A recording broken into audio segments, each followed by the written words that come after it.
Bon les amis, bonjour à tous, bienvenue sur la chaîne de Callistas to the Moon. Aujourd'hui, point rapide sur le marché, nous sommes le 24 janvier 2023, il est 9 h. Et je vous ai posé les questions suivantes sur Telegram. Regardez vos graphiques sur le Bitcoin et dites-moi quel sera le meilleur niveau de take profit sur le Bitcoin, le point le plus haut avant de retomber, avant de corriger. Vous m'avez répondu la chose suivante, en majorité, 25 200 $ sera le niveau de rejet sur le Bitcoin. Je vous laisse constater ces résultats. Vous êtes 2000 votants. Également, retomber à 19 000 $ sur le Bitcoin, c'est certain, très probable, peu probable ou impossible. Vous avez été extrêmement nombreux à voter très probable que l'on retourne à 19 000 $, ce qui me fait penser que ce niveau est peut-être maintenant, vu que la majorité a souvent tort, peut-être qu'on risque de jamais retomber sur ces niveaux. Également au niveau du calendrier économique, aujourd'hui, des petites infos qui tombent, 9h15, 9h30, 14h45, des indices PMI dans les différents pays. Vous voyez demain, rien de prévu, et puis le 26 et le 27, on a déjà fait le point sur effectivement ces éléments qui allaient tomber, surtout le 26 janvier. Au niveau du Bitcoin, il transperce ses résistances, il est totalement inarrêtable, il forme une énorme anse avec ligne de coup à peu près à 24 400, voire peut-être vraiment au niveau de la mèche, effectivement à 25 200. Pour le moment, pas de rejet, pas de force vendeuse, pas de reprise. Les vendeurs n'ont pas repris la main et pour le moment on poursuit la hausse. Néanmoins, petit chandelier en vue hebdomadaire moins ample que le précédent. À surveiller, on verra, il y a un petit biseau effectivement en 4 heures qui pourrait indiquer un retracement. Donc on va faire bien entendu un point dans cette vidéo YouTube. Et surtout le Nasdaq pour le moment qui n'a pas breakout sa ligne de coup, mais qui a cassé quand même sa trendline descendante.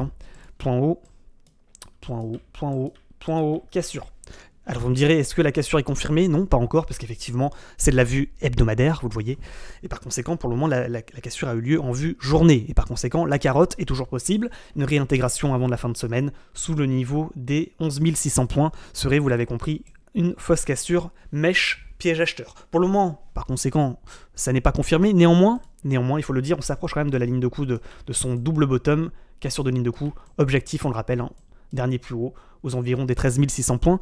Cette figure est une figure chartiste de retournement haussier à la cassure confirmée des 12 100, 12 200 points, et par conséquent, ça pourrait nous retourner le marché à la hausse. Et c'est un signal qu'il ne faut évidemment pas négliger. Pour le moment, c'est une figure qui est assez intéressante, cassure de biseau par le haut, cassure de ligne de coup d'un double bottom, tout ça, ce sont des figures chartistes de retournement à la hausse, et par conséquent, peut-être que ça va être le cas pour les semaines à venir et les jours à venir. Je vous rappelle, si le Nasdaq est haussier, il y a de fortes chances que le Bitcoin ne suive. Et par conséquent, d'ailleurs, le Bitcoin a déjà plus ou moins performé. On a un Nasdaq qui a rebondi sur son support à 10 700 points, qui a rallye, et on a un Bitcoin qui a suivi, qui a pris 40%. Donc, quelque part, il a déjà suivi, et tout concorde au niveau des délais. Donc pour le moment, effectivement, ceux qui me disent le Bitcoin il commence à être décorrélé du Nasdaq, pas du tout. Si le Nasdaq dump, si le Nasdaq se fait rejeter sur le niveau des 12 100 points, 12 200 points, fake out, réintègre, retombe et rentre en range, hop, entrée en range, effectivement, on aura une vague baissière qui, vous le voyez, en général dure entre 2 à 5 semaines, et par conséquent, on aurait une baisse pendant 2 à 5 semaines sur le Bitcoin et sur les cryptos. Voilà, c'est pas à négliger ce rejet sur ligne de coup pour rentrer en range ou pour faire un pullback. Vous voyez, fake, cassure, pullback, on vient rechercher la trendline, on clôture sur le niveau et ensuite on retente. C'est également bien entendu une possibilité. Donc pour le moment sur le Nasdaq, c'est pas confirmé, c'est pas infirmé. On peut pas considérer actuellement que la cassure s'apparente à un breakout. Ce n'est pas un breakout, on n'a pas eu d'augmentation des volumes. C'est une cassure confirmée en vue journée, mais pas en vue semaine, sans breakout. Donc pour le moment, j'ai envie de dire, tant qu'on ne casse pas les 12 200 points avec un breakout, avec une augmentation des volumes, pour le moment, il n'y a pas de gros signal acheteur. Néanmoins, il y a un signal d'achat quand même, vu qu'on a cassé le premier niveau. Au niveau du Bitcoin, donc on l'a vu en vue mensuelle, il transperce ses résistances. Au niveau de la vue hebdomadaire, donc on retrouve la trendline long terme, et toujours cet objectif de cours qui, selon moi, pourrait se produire si on se fait rejeter. Imaginons, on fait un petit dernier pump, on va chercher les 24 000 $, 24 400 $ pour retomber. C'est toujours une possibilité de dire, on va retracer, on va retomber chercher la trendline pour rebondir, former cette figure dont on a parlé plusieurs fois pour repartir ensuite. Ça n'est pas une possibilité qu'il faudrait négliger, c'est toujours dans les papiers. Même si pour le moment, effectivement, il ne fait pas demi-tour, il ne laisse pas de place pour les retardataires et il ne fait pas effectivement de retracement. Néanmoins, gardez ça à l'esprit, il y a ce risque de retomber sur le niveau environ des 19 000 $, 20 000 $ environ, pour effectivement reconsolider Voilà, reconsolider pour ensuite repartir chercher l'objectif de cassure de la structure. C'est également une possibilité qu'il ne faudrait pas effectivement négliger. Donc en vue hebdomadaire, est-ce qu'on a d'autres infos? Au niveau des volumes profile, on est repassé au-dessus de ce gros niveau de support ou de résistance qui devient support. Donc finalement, tant qu'on ne passe pas sous les 20 000 $, vous le voyez, il n'y a pas de gros signal de vente. Et par conséquent, la tendance reste haussière en vue journée. En vue hebdomadaire, est-ce qu'on a inversé la tendance? Je pense qu'on est sur le point de le faire. Pour moi, tant qu'on n'a pas réellement, on n'est pas réellement repassé au-dessus des derniers plus hauts, on n'a pas inversé la tendance. Mais pour le moment, effectivement, c'est quand même assez bien engagé. Au niveau de la vue, est-ce qu'on a d'autres infos? MM100, on est beaucoup trop haut. MM20, vous voyez, ça serait un retour. Hein. Retour sur MM20, hein. D'ailleurs. Rejet, pouf, on retombe sur MM20, on s'en sert comme support, et on repart. C'est pas une possibilité qui est à négliger. Encore une fois, ça correspond, voilà, il y a un retour sur MM20 tout à fait possible. Vous voyez, on se servait comme résistance, on le casse, on s'en sert ensuite comme support pour rebondir et repartir. C'est une possibilité qui n'est pas effectivement impossible. Au niveau, donc ça c'est pour les indicateurs. Au niveau de la vue journée, donc on retrouve ce schéma dont on a parlé dans la dernière vidéo YouTube. Ce support, cette résistance, et pour le moment, vous voyez, on bute sur résistance. On bute sur résistance. Donc pour le moment, pas de cassure effectivement de ce niveau. On pourrait prendre la dernière mèche. Hein. Ici, tac. Où est-ce qu'on en est? On l'a cassé légèrement. On peine à s'envoler.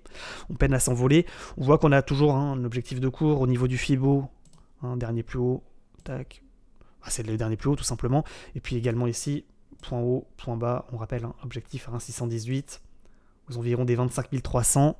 Est-ce qu'on ira chercher ce niveau ou est-ce qu'on va s'essouffler pour retomber? Pour le moment, on a l'impression quand même de voir une sorte d'essoufflement, puisqu'effectivement, jambe haussière, consolidation, jambe haussière moins ample que la précédente, reconsolidation, donc c'est pas possible qu'on refasse une jambe haussière pour aller chercher les 24 000 $, et en montrant à chaque fois une sorte d'essoufflement avec des mouvements de moins en moins amples. Pour le moment, c'est ce qui est en train de se former en tout cas. Tac, petit essoufflement de la hausse pour le moment. Donc on est sur résistance. Au niveau des bandes de Bollinger, on est en surachat. Au niveau des moyennes mobiles exponentielles, on est assez loin. Au niveau de la MM100, vous voyez, ça serait un retour sur la MM100 à 19 000 qui est également une possibilité.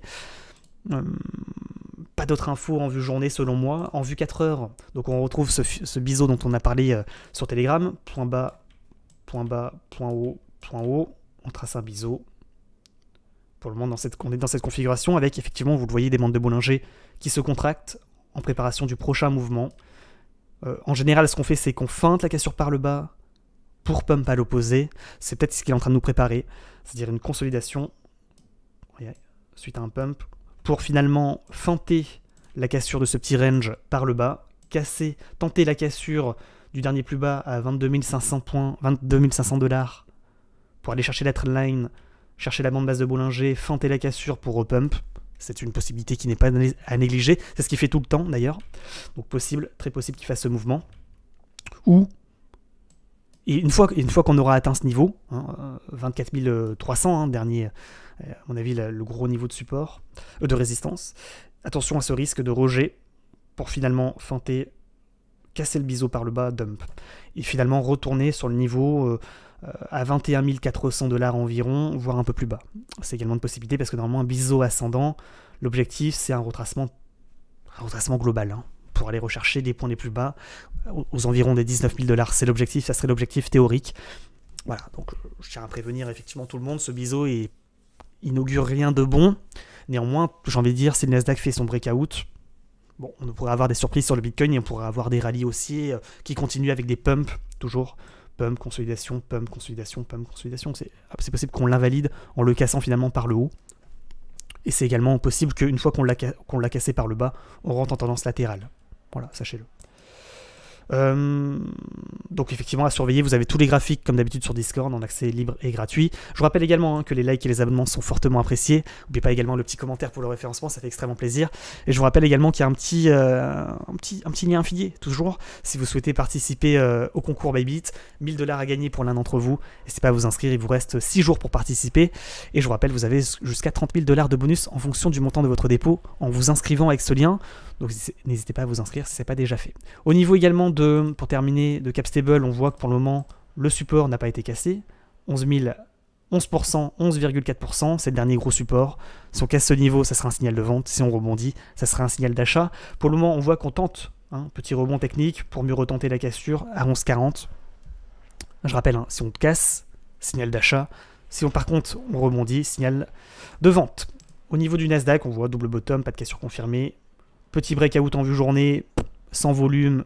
C'est pas impossible qu'on revienne chercher le niveau des 11 600 points aujourd'hui.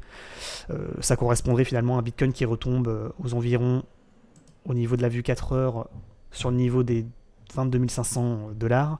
Et puis pour terminer, on termine avec cette vue sur l'or. On l'a vu lors d'un live Twitch. Énorme rounding bottom, tasse avec anse, cassure de ligne de coup pour aller chercher un nouvel objectif plus haut. C'est à surveiller. Ligne de coup située à 1940 points. Pourquoi pas? Je vous rappelle qu'il existe un or numérique qui s'appelle le PAX-G.